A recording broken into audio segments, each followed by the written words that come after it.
A vítězem verplenského závodu ve vrhání nožů se stává... Bobby Calzone. Proboha, nikdy jsem nic nevyhrál. Já vím. No to snad ne, tak počkat. Nehlasoval jsi pro mě. Ale ano. Jaký pak ano, vždyť na všech stojí Bobby. Vážně? File, seš můj manžel, měl bys být na mojí straně. No, jenže Bobby je teď ve skvělé formě. Dík, pane Dearly. Nemáš za co. No, vždyť je ten taková legrace. Fakt?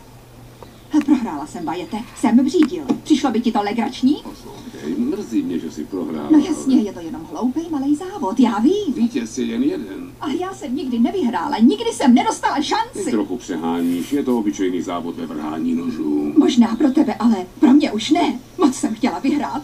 Aspoň dneska jednou být vítězem, aby tu na mě všichni volali, jo, ty seš tak skvělá, Mono. Zabilo by tě, kdybys mi dopřál, abych vyhrála? Abych se jeden jediný den cítila aspoň chvíli dobře? Já nevím, co na to říct. Paní Dearlyová, vezměte si tu cenu, já to zkusím někdy jindy. Hele, strč si tu úžasnou cenu za klobouk, Calzone.